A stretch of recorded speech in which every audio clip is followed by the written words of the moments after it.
Hello there. The Bank of England has a dire warning for the UK economy, but the Tories are still flying in the polls. And I end with some interesting comparison stats between the US and the EU.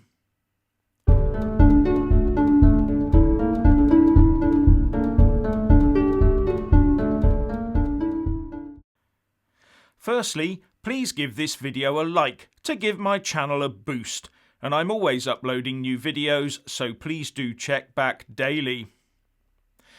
Now, whatever the rights and wrongs of the UK government approach to combating the invisible enemy, the Governor of the Bank of England, Andrew Bailey, has laid out what the bank sees as a potential outcome for us, and it makes for pretty grim reading, at least in the short term. Although the Bank of England Monetary Policy Committee, the MPC, kept the bank rate at its historic low of 0.1% and maintained the quantitative easing programme at £645 billion, something it will, it says, have achieved in the next month or so, the bank did also say that the government's policies could end up delivering the worst recession for 300 years. I'd call it a depression.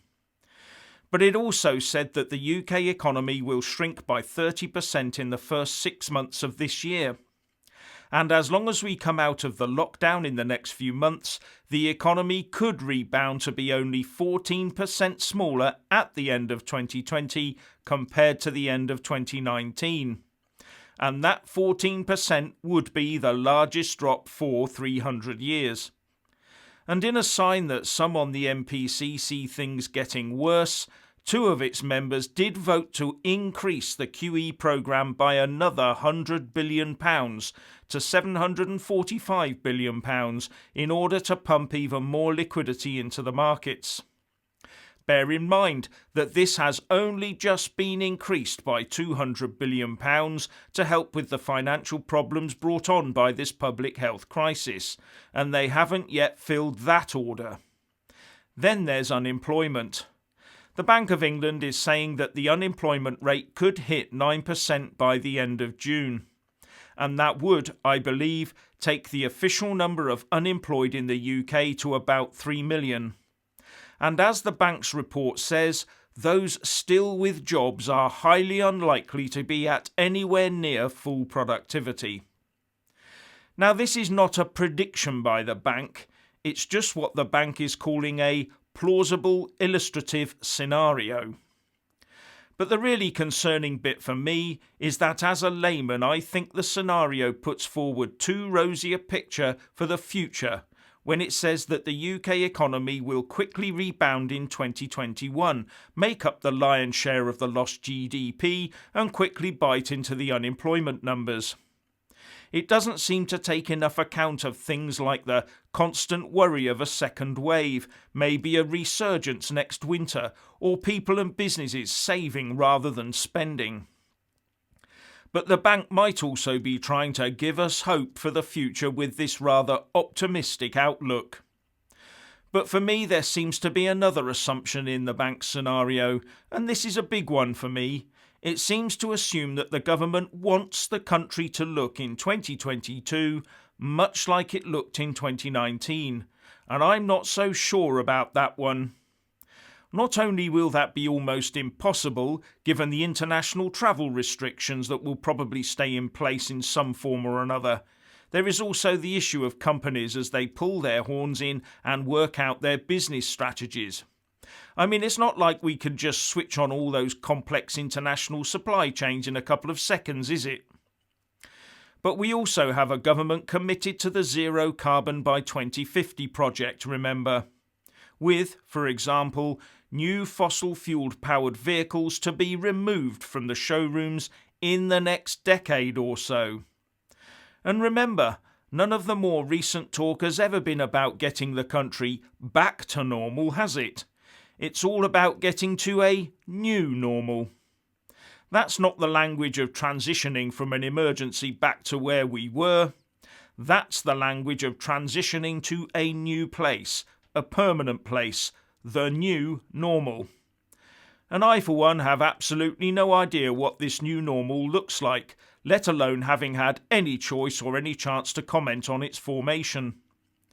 Are we meant to just allow ourselves to be herded to this new normal without debate? To trust that the government will look after the economy and our futures with our best interests at heart? Or is all that just paranoia on my part? Just asking. And for those hoping that the PM will announce a lockdown easing at this 7 p.m. statement he's going to make on Sunday, the news coming out is that the lockdown itself will stay and that there might be some very mild adjustments to it to keep it tolerable, even if the stay-at-home message is dropped. The First Secretary of State, Dominic Raab, said in tonight's press briefing that the government was sticking to the 5 tests and that the science will continue to be followed. But that we are now in a position to think about the next phase of the lockdown, and that the PM will, said Raab, be setting out a detailed roadmap out of the lockdown with milestones, bells and whistles, etc. This sounds like a lengthy affair to me. And you may have heard this unsubstantiated rumour floating around right now that the lockdown might not be lifted fully until mid-July, as long as there's no second wave, of course. But I stress that is just another rumour. Now, this rumour might be based on an assumption that the government is following the Spanish flu timeline, where there was a 4 to 5 month or so gap between the first wave and the second wave, where the second wave was vastly larger than the first. But who knows? And this is the problem for most of us, the not knowing from day to day what will happen next. We had become quite used to a pretty predictable world, hadn't we, even with Brexit? But all that has now changed. An increasing number of people are waking up every day and looking at a very uncertain future for themselves and their families. So hopefully this roadmap of bojos will alleviate some of the worry and start clearing this fog that has bedevilled us so far. But if this lockdown is to continue for some further weeks, the Chancellor of the Exchequer, Rishi Sunak, will need to be actively searching out those who have so far slipped through his safety nets and start supporting them too. Now, there is a lot of talk out there about the Tory government getting it all wrong on its strategy to deal with the invisible enemy. And there's also pro-EU activist mutterings about the whole UK population now wanting to extend the Brexit process, something the Prime Minister and his team have said won't happen, thank goodness. But despite all these claims that people are turning against Bojo and his team, the polls consistently tell another story. Another poll was published yesterday from Redfield and Wilton Strategies. And as you can see from the graph, the Conservative Party is still at the top with a blistering lead of 19 points over the Labour Party. There were 1,500 British online respondents to the poll over the age of 18, and 64% of them said they were certain to vote. And the Tory 50% is unchanged from Redfield and Wilton's last poll on voting intentions on the 26th of April. However, the Labour Party has dropped a couple of points from 33% down to 31%, and that's despite having replaced Jeremy Corbyn with Keir Starmer as leader. The Lib Dems remain unchanged on 7%. The Green Party has gained 1 point and is now on 5%. The SNP ranking remains unchanged on 4%, and Plaid remains at a statistical 0%. With all the others making up the final 3%. Bear in mind, though, that the opposition parties' hands are tied, because they have to be seen to be positively engaging with the Tory government to beat the invisible enemy. Simply standing on the sidelines and taking potshots at number 10 will do them no favours at all at the moment, and they know it. Then there's the perception that the public has of its Westminster politicians. And from what I've seen so far, the potential voters have a far higher opinion of the Tories than any of the others, except amongst the minority hard left, of course. And finally, a little question for you. The EU likes to boast, when it can, about its accomplishments, doesn't it? And it likes to think of itself as one unit all pulling together. So I find it strange that they haven't lumped all the EU member states together when looking at the invisible enemy statistics.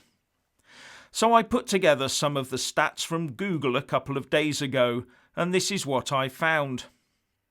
110,097 EU 27 citizens have sadly succumbed to it, out of a population of 445 million. That's 0.0247%. Now let's compare that to the country that's being labelled as the bad boy of the stats, the US. In the US, 72,023 had succumbed, out of a population of 328 million.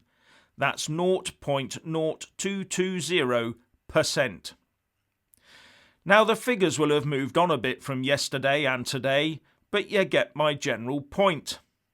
And in the UK, the figures at the time were 29,247 out of 66 million. That's 0.0443%.